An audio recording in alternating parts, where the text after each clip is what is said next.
silver, precious stones, wood, hay, stubble.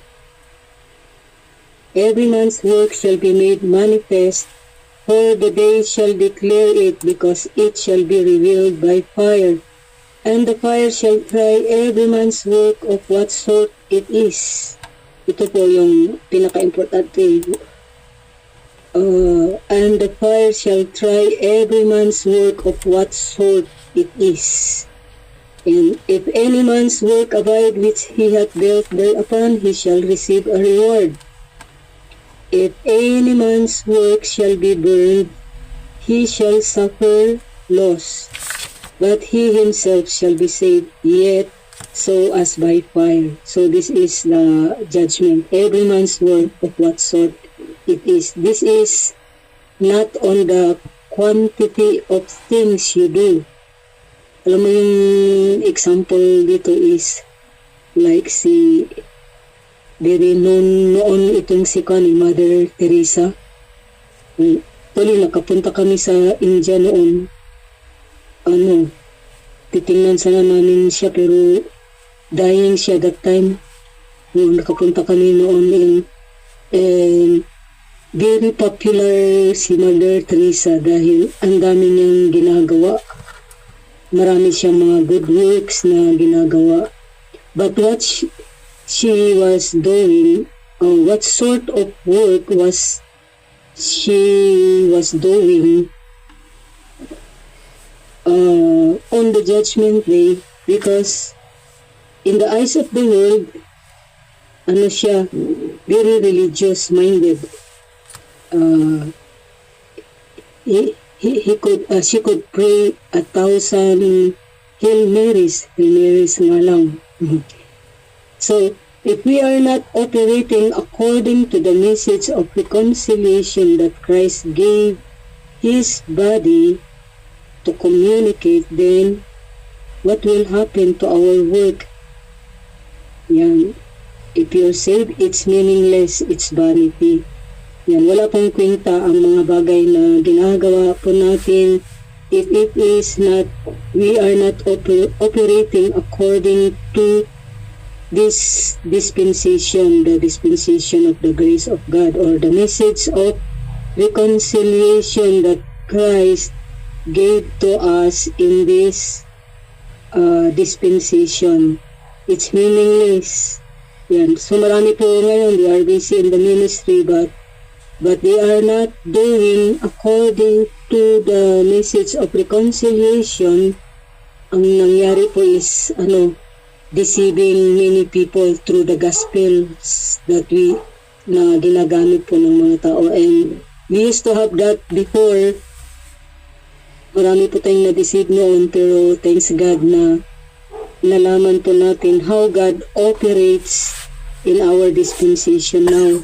So, if it's much religious sacrifice into yung pakitang tao lang what God was doing, and wala pa siyang reward. What is God doing today? Ngayon, today, and what is our responsibility because we face the Lord in judgment? And yun po yung sinabi sa 1 Corinthians 3 verse 10, according to the grace of God which is given unto me. Sabi, if you're not laboring according to the grace of God given to Apostle Paul, we are building in the wrong location. Mali po ang mga ginagawa. So it should be according to the grace of God given to Apostle Paul. Kasi marami na pong grace sa Bible. Pero it's the grace that is given to Apostle Paul, revealed to Apostle Paul. God has told us and given us, meron pong binigay ang Panginoon sa atin na blueprint to build a building at this location.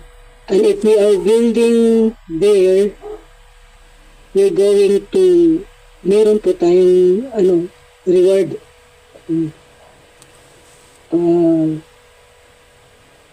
Pag wrong po ang ating mga ginagawa, parang waste lang yung time na and energy that we are doing, spending much time, spending much money, pero wrong po ang ating gospel na ginagawa. Wala po kasi sabi dito sa verse, every man sa verse 10, 1 Corinthians 3:13 pala, what sort of work are we doing? Ano pong ginagawa natin? Ano po? Kaya ako nga naisip po namin dito sa church kasi noon busy talaga kami sa ministry din. Ang dami na yung Bible study. Ganyan. And then, kung saan kami nakarating noon. And nagpatawa kami na nanghinayang dahil we spent a lot of money and energy, ayan, time, effort, pero wrong gospel po yung dala namin. Ayan, kaya ngayon, binabawi namin yun, parang pinupuntahan namin yung mga tao na yun. Ito pala ang right gospel na we should have. So, dito sa 1 Corinthians 3:10, yan, we should take heed of the judgment. This is an instruction po para sa atin. And your word goes to the fire. Sabi niya, our word goes to the fire. According to the grace of God which is given unto me as a wise master builder, I have laid the foundation, and another buildeth their own, but let every man take heed how he buildeth thereupon. Asa na yung verse na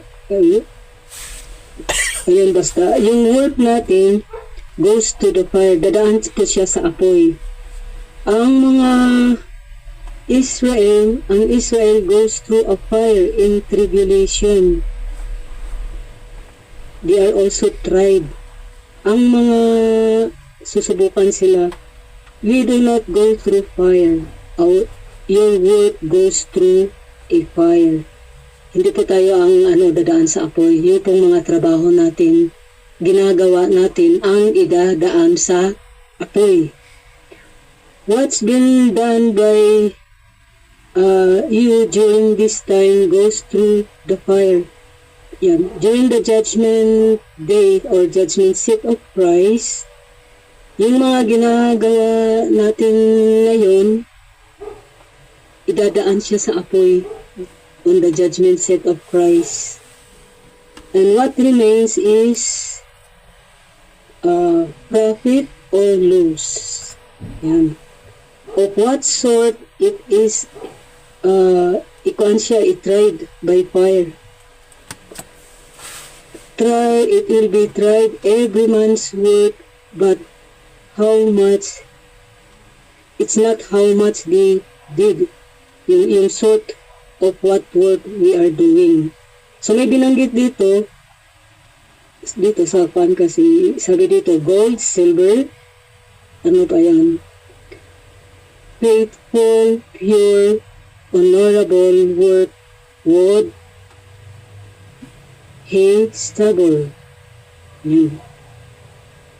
Ang gold, may binanggit dito sa 1 Corinthians 3, verse 12, now if any man build upon this foundation, gold, silver, precious stones, wood, hay, stubble, every man's work shall be made manifest.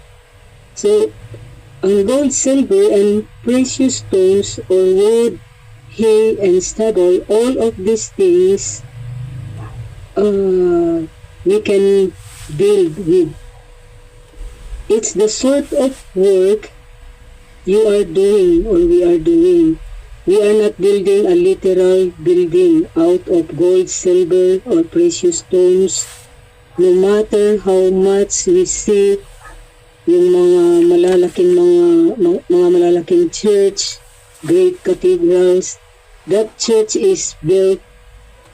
They look at our church, that building isn't the building. Hindi po yung building na the literal building. Yan. So, yan. We are building something for God's kingdom, and don't we want that to look glorious? Yan. Meron pong ito kasing gold, silver, and precious stones. What is gold, silver, precious stones? What is wood? What is itong hay, unstable? Yan, ang gold, it is precious stones. Yan, nakakita na tayo lahat ng gold. Talagang kumikinang siya. Pero before, siya, kumikinang, meron to siyang process. Yan, precious stones. When you put them through pressure, put them through fire, what will happen? They become pure. Magiging pure po yung gold pag siya, dinadaan sa apoy itong gold. So, they become cleaner. Malinis pa, maalis yung mga impurities. And then, magiging pure yung gold pag idaan siya sa apoy. So, what happens, kung yung kahoy, the wood, the stable, binanggit dito, hay, itong mga bagay na ito, what will happen kung ito ay idaan din sa apoy? Siyempre masusunog siya. It burns up and it doesn't become more pure when you refine it, when it is pressurized. Yun po yung mangyari sa kahoy. Kung idaan sa apoy, siyempre masunog siya. Unlike sa gold, kung idaan siya sa apoy, it becomes more purer and then cleaner. Malinis pa siya. Ang precious stones, the diamond is created by high pressure. We're going, kung paano tayo maging fresh, we are going through life, going until in low pressure. Yan, there are times in our lives na may mga problema, ganun, dumadaan tayo in low pressure, and that is normal. Pero the question is what sort of work we are doing, because if we respond to the pressure, how we respond to the pressures in life, paano ba tayo nag-respond? Are we shining like gold? Are we shining like the jewel? Yeah, that is good works. Good work siya. That's a sort of work kung how we respond to yung mga problems natin in life, the low pressures in life, how we respond to it. If we are shining like gold, yun po yung tinatawag na good works. The most significant ministry we can have sometimes under grace is during bad times, because ang mga religious people, they don't understand why when we are facing bad times, ang sabi natin sa kanila, pag sila ay nagtatanong na bakit okay pa rin tayo kahit parang wala tayong problema, kahit in bad times dumadaan tayo, we can always say to them, God's grace is sufficient to us. And although sometimes meron pong mga hurts that times, but alam natin it hasn't shaken our faith in God. Yan. Dumadaan ba tayo sa mga lahat naman tayo, dumadaan tayo sa mga hard times. Yun, the important thing is it haven't shaken our faith in God. Hindi po tayo na-shaken sa ating pananampalataya sa Panginoon. We keep on trusting God, serving the Lord, even in hard times or difficult times. Yun po yung mga the sort of works that we are doing is good. So we have the hope of glory, and when our faith is strong and standing and established in truth, that is being jewel or gold through the pressure of hard times, and not just being shining ka lang or gold, but you are communicating God's grace. And when people comes to us, makikita nila na how God is working in us. And tuloy pa natin. may mga times po na dumadaan tayo, may mga Christian din dumadaan sila na sobrang sakit. Yan, especially yung mga grace believers yan. But Christ, the important thing is when we meet these people who are undergoing difficult times, lalo na yung may mga sakit na mga cancer, mga ganun, yan, they can always testify na okay lang mama, kahit I will go through hard times like this, pero kung mamatay man, there is hope. Kung tayo man ito, we can always say to these people na Christ give me resurrection. Okay lang, after this life, we have resurrection. Di ba? And through this, we can testify that we have resurrection. Kasi maraming mga tao ngayon takot mamatay eh. Di ba? Maraming mga takot mamatay. And these are opportunities for us to preach or to evangelize and share to them that there is resurrection, that there is that gospel of grace which they can be saved. So, and that is a message communicated, and that's a good work. And if we are testifying to them, giving them hope about resurrection, that is also good works. Yan. Good works. And yun po yung makategorize siya doon sa gold, silver, and precious stones. We are communicating the right message to people, and through our lives, mag-communicate natin sa kanila ang right message, or the message of reconciliation, the message of the cross, or the grace gospel.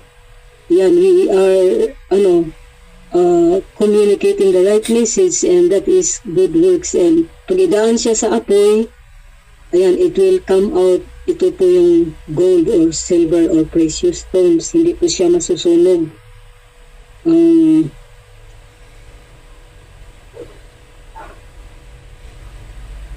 So, ang ibang mga tao, wala po silang ganitong understanding. They wouldn't be able to do things kasi nga pagka iba kasi pagka nasa rightly dividing kay, alam mo kung saan ka pupwesto. Ayan, ito yung tamang gawin. Kasi pag ma-mix siya sa under the law, mahirap po yun. So, yan. The gold, silver, precious stones works out to gold be in your faithfulness. Yan. If we are faithfully serving the Lord, faithful ka lagi sa Panginoon, yan, sumusunod under grace, yan, yun po yung gold, silver, precious stones. And Paul, si Apostle Paul, he is looking for faithful workmen to stay true to the doctrine. Kaya pagbasahin natin ang writings ni Apostle Paul, he is looking for faithful workmen to stay true to the doctrine. Ito talagang very important, the doctrine that we are bringing. Ano po ang dala natin na doctrine? Kasi kung iba ang dala natin na doctrine, mali yung doctrine natin, hindi po natin masabi na we are faithful. Hindi po yan faithful. Yan, so yung mga faithful, bringing the right doctrine and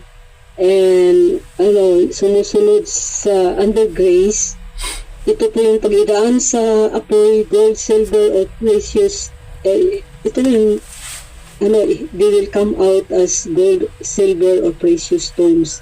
How about this silver? Ang silver po in the Bible, it has always taught about purity.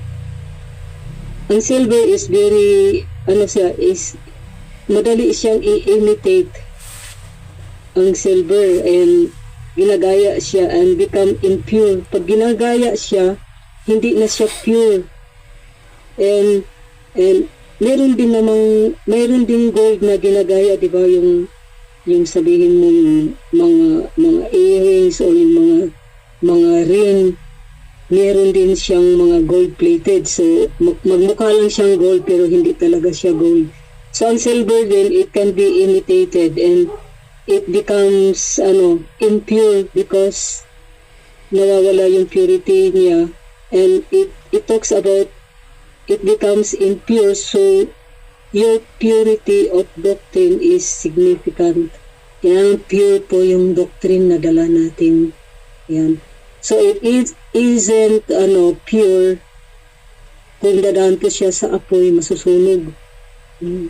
The precious stones, it is your honorable work and the things that you do that's honorable. Ayan. Regarding great right doctrine. Pare-pareho lang siya. Precious stones is honorable work. Yung are we serious in the work that we are doing for the Lord?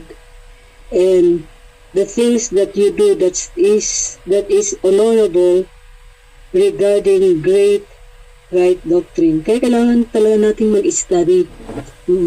Okay? So that we are always bringing the right doctrine. We keep on studying. Kaya tama po itong mga ginagawa natin na ganito. We have this online study na kahit malayo po ang bawat isa sa atin na naaabot, di ba? Yan. The word hey,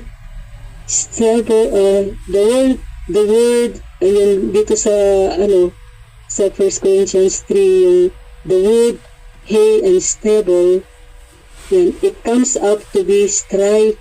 Meron kasing verse dito sa 2 Timothy chapter 2, kung basahin po natin ito. 2 Timothy chapter 2, 14 to 21.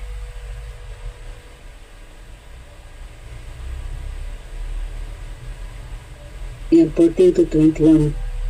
Of these things put them in remembrance, charging them before the Lord that they strive not about words to no profit, but to the subverting of the hearers. Study to show thyself approved unto God, a workman that needeth not to be ashamed, rightly dividing the word of truth. From this he shall be a vessel unto honor, sanctified and meet for the master's use, and prepared unto every good work. Yan. So it comes up, na-mention dito na ito pala yung wood, hay, and stable. Ito yung it comes up to be strife and vanity, profanity. Pag sinabing profanity, ang ibig po sabihin dito, taking what is true and sacred and making it not right. Tinutwist yung, like yung truth is tinutwist profanity. So, if we are doing things out of strife or vanity and profanity, this is wood, hay, and stable. It's vanity, meaningless. There is strife, argumentation, division. Ayun, ito po yung mga bagay na pag idaan sa apoy, wala siya masusunog because yung nag-aaway, arguments, and then division, hindi nagkaintindihan, division, and it's going to, yun po yung mga wood, hay, and stubble. It ends up being, and it's all built up on the foundation of right doctrine. Kaya to sum it up is it should be, ang foundation niya should be on the right doctrine. So this is the judgment that you and I face at the end of this dispensation. So after the end of this dispensation, yung tinawag na rapture, then dito po mangyari yung judgment seat of Christ when Christ decides to resurrect us to glory. So that's going to happen. Yan, yun po yung sinabi sa 1 Thessalonians 4 about sa rapture. So this is the urgency to always be ready. Kailangan po natin lagi po tayong ready to do the work that Christ have us to do. The sort of work that we are doing. Yan, meron po siyang urgency. Then, dito po tayo sa 4. Christ will judge the quick and the dead. When? Kailan siya mag-judge sa quick and the dead? Sa 2 Timothy chapter 4 verse 1, 2 Timothy chapter 4 verse 1, I charge thee therefore before God and the Lord Jesus Christ, who shall judge the quick and the dead at his appearing and his kingdom. So may dalawang judgment po dito. Paul appeals to Timothy by the appearing of Christ in judgment. At ang sabi niya dito, I charge thee therefore before God and the Lord Jesus Christ, who shall judge the quick, una the quick. Ibig sabihin yung quick dito is yung alive o yung buhay, and the dead at his appearing and his kingdom. Ang ganda po dito dahil mayroong dalawang lugar, may dalawang klase rin na judgment. Una, ang quick, the quick, and the dead, and his appearing at his kingdom. Ayan. He shall judge. When shall he judge? Si Paul sabi niya, when shall he judge? Si Paul, kailan siya i-judge? And his appearing, or tayo, kailan tayo i-judge? And his appearing, and in his kingdom, kailan po ito mangyayari? His appearing, itong una dito, mayroong sinabi na his appearing, ito po yung sa judgment ng body of Christ, appearing niya during the rapture. The appearing of Christ, mayroon pong judgment. He shall judge the quick and the dead. Yan. Dito, mayroong dead, mayroon ding alive. Kasi sabi ng 1 Thessalonians 4, and we who are alive, and meron ding binanggit, and the dead in Christ shall rise first. Ito po yung rapture.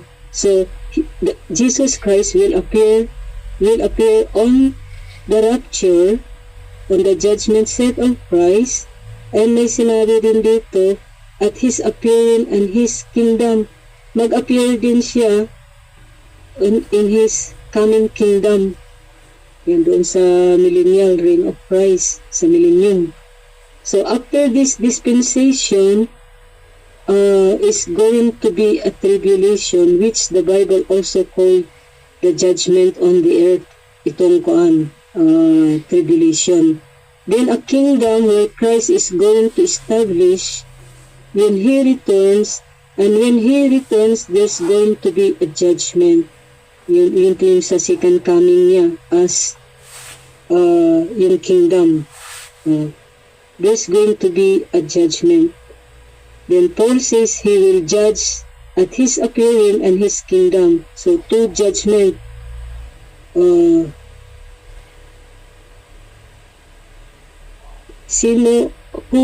is here at the judgment of the kingdom? Siyempre ang Israel. They will be judged. And then meron pong verse dito sa Matthew chapter 25. Actually, it's the whole chapter, or it will start in verse 31. Also verse 31 po siya. This is another kind of judgment. It talks about this judgment. It talks about Israel. Hindi po lahat ng mga Christians, they know about this na ang Matthew 25, it talks only about mga Israel. Pag hindi rightly dividing, hindi po maunawaan ang Matthew chapter 25. Punta po tayo sa judgments of nations. Ayan, ganda itong judgment of nations. Ayan, pahirap po ito talagang Actually, hindi ko masyado kabisado itong dito na sa mga last. Pero meron ding alam na konti. Ayan, dahil naturuan ko ni Sir Rex dito sa klase, explain ko lang siya na konti. Pag may mga tanong kayong mahirap, itanong nyo na lang kay Sir Rex. Nakinig pa kayo? Okay pa kayo? Ayan. Okay, thank you. Yan. So, dito tayo sa judgment. Yan. Pangatlo na po ito. Yung unang napag-aralan natin, judgment of sin, then the judgment seat of Christ. Ito po pangatlo, judgments of nations. Ito po it's about the resurrection of Israel. Na nabanggit po siya sa Matthew 25:31-46. Sa Matthew 25 kasi it presents a judgment based upon the good deeds you do to other people. Pero hindi po tayo ito sa it's for Israel. There's a ministry called, actually mayroong mga ministry daw na ang tawag nila is Matthew 25 ministries, in which itong ministry na ito, they will feed the poor, they will clothe the naked, warm the cold, and yun po yung mga ginagawa nila because they do so because Jesus said in Matthew 25. Kaya ang pangalan nila sa ministry is Matthew 25. Pero as we know, this is not the kind of ministry that we have. Although hindi naman siya masama to feed the poor. Yan, because they're looking for that judgment, itong kind of ministry na ganito. The judgment we're supposed to work for is the rapture. Ito po yung natin, our responsibility that we are aiming for. The sort of work that they are doing is wrong. Itong mga tinatawag nilang Matthew 25 ministries. Kung ito pong kapanahonan ngayon. So Matthew 25:31-46, when the Son of Man shall come in His glory, sabi dito sa verse 31, yan, if you open your Bibles to Matthew 25, verse 31, when the Son of Man shall come in His glory, and all the holy angels with Him, then shall He sit upon the throne of His glory. Yan, may binanggit dyan na when the Son of Man shall come in His glory. Yan, ito pong tinatawag na covenant glory. This is on the second coming. He came down in flaming fire, and hindi na po siya yung tinawag na God is love. He will come down in vengeance. So dito sa verse 31, shall be gathered all nations. May binanggit dyan, shall be gathered all nations. Sa sa verse 32. And before Him shall be gathered all nations, and He shall separate them one from another, as a shepherd divided his sheep from the goats. Ayan. He shall gather all nations. Ano po itong mga nation na ito? Yan. Hindi po ito body of Christ. In the body of Christ, there is no Jew or Gentile. There is no nations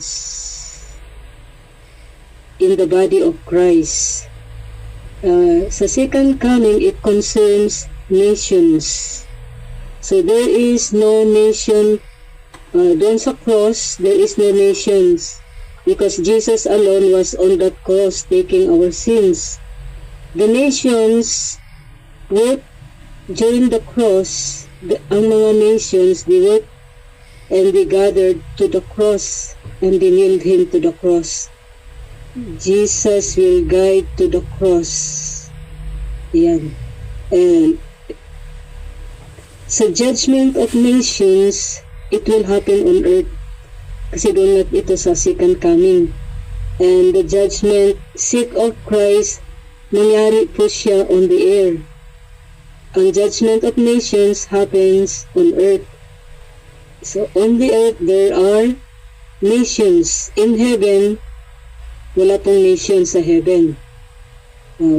So, yung po yung sinabi dito sa Matthew 19:28. Punta pa tayo sa Matthew 19:28.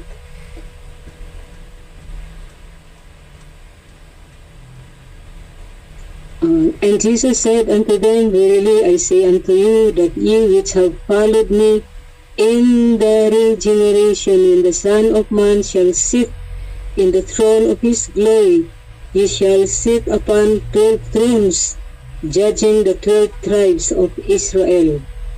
Ito yung he tells his apostles na binigyan niya ng trono in the coming kingdom, na sa kanyang pagbalik, he will sit on the throne of his glory.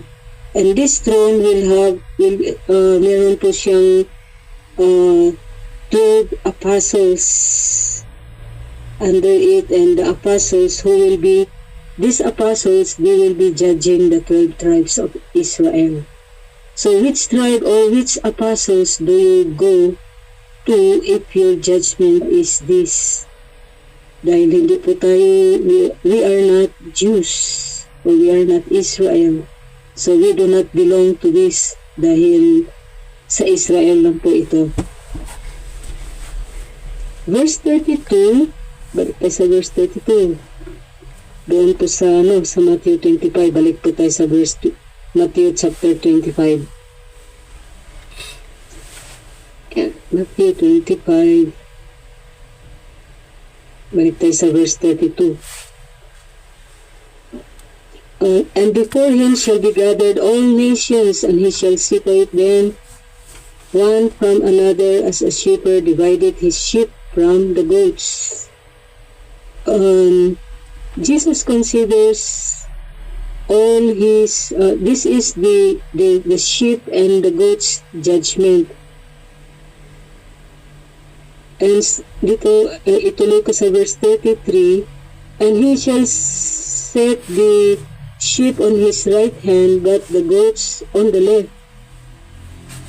Then 34, then shall the king say unto them on his right hand, Come ye blessed of my Father, inherit the kingdom prepared for you from the foundation of the world. And Jesus considers his little children, yung tinawag na little flocks. As soon as makita po nila yung mga tao seeing Jesus, and when you give money for food, when you give your money for food, and on the judgment, he's going to let you in his kingdom. Yung feeding the poor, clothing the naked, warm the cold. Then on the judgment, he's going to let them in the kingdom. The pearly gates can get right through because like nagbigay ka ng bahay sa mga walang bahay, o napakain ka sa mga nagugutom. Ito pong makapasok sa kingdom.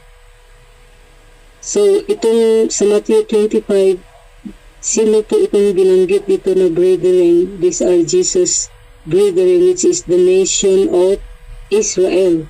Ito po yung judgment na tinatawag sa pagkabasahin natin ang Genesis chapter 12 verse 3, a judgment based upon on Genesis 12 verse 3. Basahin ko yung Genesis 12 verse 3. Yeah. And I will bless them that bless thee, and curse him that curseth thee, and in thee shall all families of the earth be blessed. Yan. During this judgment po ng judgment of the nations, dito po nangyari yung judgment based upon sa Genesis 12 verse 3. How did they treat Israel? Ito mga nations, kung paano nila tinitreat ang Israel. Yan, my brethren, sabi niya, where God promised Abraham and his seed and Isaac, yung seed ni Jacob, the seed of the nation of Israel, that whoever blesses them, he will bless. Whoever curses them, mag-curse sa Israel, they will also be cursed. Dito po nangyari sa judgment of the nations ito. na mali po yung mga nangyari ngayon na sinasabi nila na which noon din naka-attend ako ng seminar na kailangan daw i-bless ang Israel para ma-bless din daw tayo. So kailangan if you pray for Israel, ma-bless ka rin daw, and basta pag i-bless mo, mag-declare ka ng blessing sa Israel, ma-bless ka daw. Pero wrong po siya dahil it will happen. Kasi ito yung binanggit sa Genesis 12:3. It will happen during this judgment of the nations, na ang mag-bless pala sa Israel, itong mga nations, if they bless Israel, they will be blessed. Kung i-curse nila, they will also be cursed. So yung so marami pong galit kasi sa Israel. The curses you, they will be cursed. So sa Matthew 25, he will come back and he will set leaders, mag-set po siya ng leaders sa kanyang little flocks during the judgment, and he will judge the nations based on how they treated, paano nila tinitreat ang Israel. I-judge ang mga nation na ito. This is not where we are. Hindi po tayo dito. We are not on this judgment. Then, I will read, balik po tayo sa Matthew 25.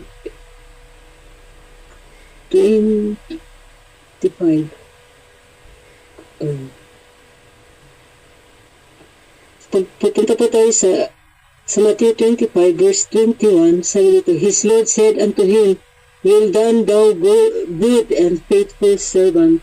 Thou hast been faithful over a few things. I will make thee ruler over many things. Enter thou into the joy of thy Lord. Ito po yung nila mangyayari during this judgment. Na the faithful servant, meron pa siyang commendation. He's going to enter into the kingdom and magiging, I will make thee ruler over many things. Magiging leaders po sila. Pero while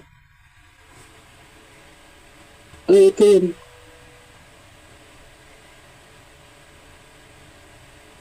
Ulit po natin. So that pagka i-compare po natin ang judgment nila to our judgment, or under the grace of God, makikita po natin yung the goodness of God, of the grace of God for us today, na wala na pong condemnation, wala na pong or the fear of going to hell or lake of fire, because God is offering His grace for us today. Kaya lang maraming nagre-reject pa rin. Yan. Meron pong nilanggit dito sa Valley of Decision. Meron pong dito, Valley of Decision. The great and notable day of the Lord. Joel chapter 3 verse 2.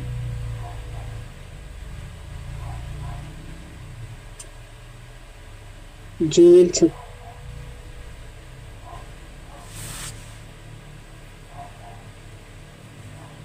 all nations, and will bring them down into the valley of Jehoshaphat, and will plead with them there for my people and for my heritage Israel, whom they have scattered among the nations and parted my land.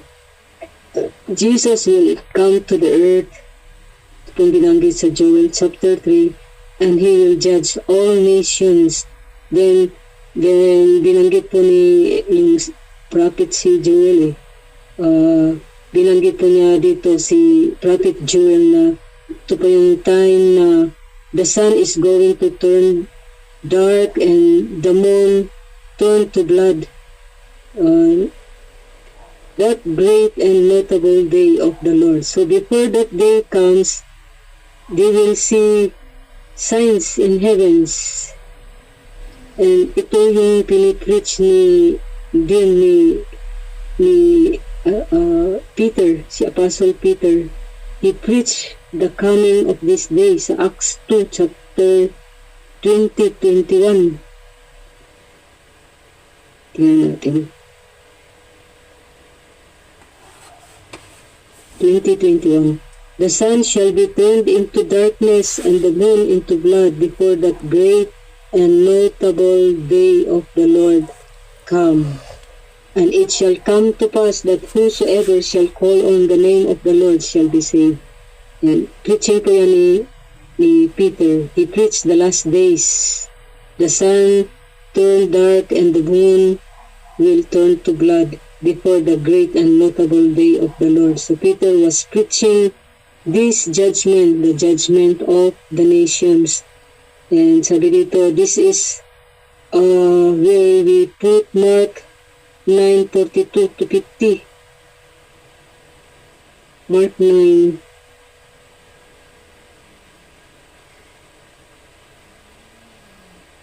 To 50.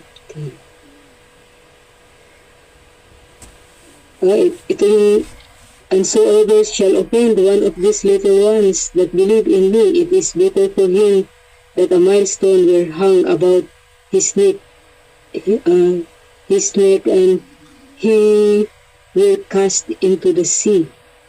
And if thy hand offend thee, cut it off. It is better for thee to enter into life maimed than being having two hands to go into hell, into the fire that never shall be quenched, where their worm dieth not and the fire is not quenched.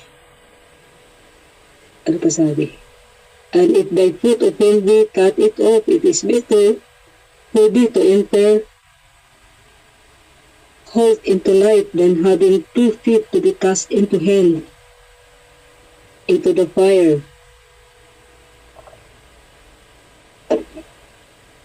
that never shall be quenched.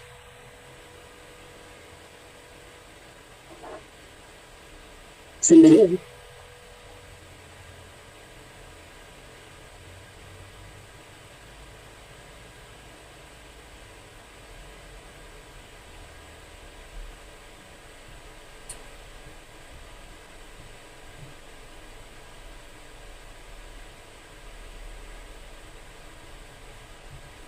Then verse 46, where their worm dieth not and the fire is not quenched. And if thine eye offend thee, pluck it out. It is better for thee to enter into the kingdom of God with one eye, than having 2 eyes to be cast into hell fire, where their worm dieth not and the fire is not quenched. For everyone shall be salted with fire, and every sacrifice shall be salted with salt. Salt is good, but if the salt have lost its saltness, wherewith will ye season it? Have salt in yourselves, and have peace one with another. Yan, he'll be able to cut their hands off. And if you are facing this judgment, you're not facing this judgment, keep your hands, or you'll need them to preach the gospel of grace. Kailangan natin ng gospel of grace na, kasi marami pong natatakot po dito sa mga ganitong klaseng preaching in Mark chapter 9. So to sinners who sin with their hands, cutting body parts off, and marami pong natatakot dito, and they take it literally. It's better for us to preach the grace, the gospel of the grace of God, taught in our gospel for today. And the judgment, punta na po tayo sa pang-apat, the judgment of the wicked. Ay bago pala yung judgment of the wicked, ito meron pa pala itong sa judgment of the nation. God will raise this sa time na ito, sa judgment of the nations. Ang mag-resurrect po dito is yung tinawag na Old Testament saints or the nation of Israel. God will raise these bones from the ground and they will resurrect. Kasi ba patay na ang mga apostles dito, they will be resurrected. God will raise up their bones from the ground and they will be resurrected. Israel resurrects, the nations are are judged, and the believing Israel goes to the kingdom. Yun, the unbelieving Israel, about this judgment, they will be treated like the nations. Meron din po mga Israel na unbelieving, yan, they will not be saved. They will be treated just like the nations. So the righteous nation is Peter and his group. Israel goes to the kingdom for 1,000 years. And sabi ng Revelation chapter 20 verse 4, basahin po natin. Revelation 20 verse 4. And I saw thrones, and they sat upon them, and judgment was given unto them. And I saw the souls of them that were beheaded for the witness of Jesus, and for the word of God, and which had not worshipped the beast, neither his image, neither had received his mark upon their foreheads or in their hands, and they lived and reigned with Christ 1,000 years. So, during this time of judgment, yung mga makapasok sa kingdom, the believing Israel, they will reign with Christ for 1,000 years. Yan, for 1,000 years. And ito, they will reign with Christ for 1,000 years. And this is, yung time na ito, this is called yung sa judgment na ito po yung first resurrection. During this first resurrection, ito po yung mga martyred, beheaded, nung binanggit dito sa verse 4 ng Revelation 20. They were beheaded. Ayan, that dahil sila namatay, martyred, beheaded, they need to be resurrected so that they will reign in Christ. They will reign with Christ for 1,000 years. And what will happen? Revelation 20 verse 5. But the rest of the dead live not again until the 1,000 years were finished. This is the first resurrection. And wicked. Yan. Resurrection of the dead unto damnation. John 5:29. Pag-aralan natin ito from the beginning. Sa John 5:29. Basahin natin ulit. And shall come forth they that have done good unto the resurrection of life, and they that have done evil unto the resurrection of damnation. Yan, so meron pong i-resurrect for damnation or for punishment. So ito po yung tinawag na judgment of the wicked, and this will happen during the Great White Throne Judgment. Yan, judgment of the wicked. Sabi dito sa verse na ito, unto the resurrection of damnation. So sa ating mga napag-aralan, totoo talaga mayroong resurrection in every judgment. So pag-ulitin natin, doon sa cross, judgment of sin, ang nag-resurrect doon si Jesus Christ. Then dito sa judgment seat of Christ, ang mag-resurrect dito is the body of Christ or the church. Then during this judgment of the nation, ang mag-resurrect is the Old Testament saints or ang nation of Israel. Then dito sa judgment of the wicked, ang mag-resurrect po dito is ang mga unbelieving or the unbelievers, the unrighteous. They will be resurrected. And ang very sad to know here is mag-resurrect na sila, but they will be punished. At ang punishment nila is sa lake of fire. Yan. Basahin ko sa verse 11 ng Revelation 20 verse 11.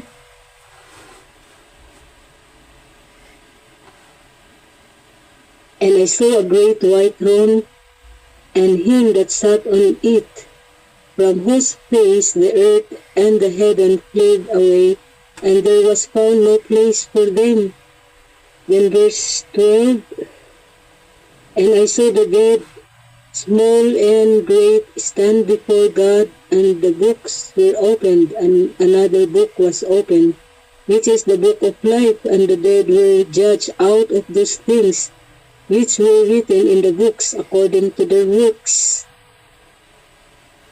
Then, so verse 13, and the sea gave up the dead which were in it, and death and hell delivered up the dead which were in them, and they were judged every man according to their works. And death and hell were cast into the lake of fire. This is the second death.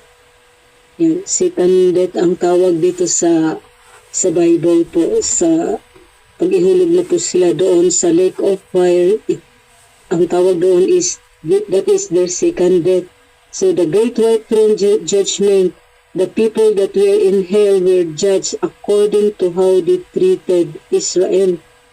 So they resurrected and faced the Lord in the great white throne judgment. They will be judged according to their works. Pero habang ginajudge po sila, wala pong walang makalusot, pupunta lang din po sila lahat sa lake of fire. 14 and sa verse 15, and whosoever was not found written in the book of life was cast into the lake of fire. So all of these unbelievers, lahat po sila, they will be cast into the lake of fire. Na ito po yung sinasabi sa Revelation 21 verse 8. Basahin ko po ito. But the fearful, the unbelieving, and the abominable, and murderers, warmongers, and sorcerers, and idolaters, and all liars shall have their part in the lake which burneth with fire and brimstone, which is the second death. So lahat ng klaseng mga tao na ito, klase, abominable, murderers, warmongers, sorcerers, idolaters, unbelieving, lahat po ito, liars. So very popular po na kinukote natin na liars go to hell, pero hindi lang liars ang pupunta sa hell. All the unbelievers and lahat ng gumawa ng kasamaan, their place is in the lake of fire. It describes more about this fearful, the horrible.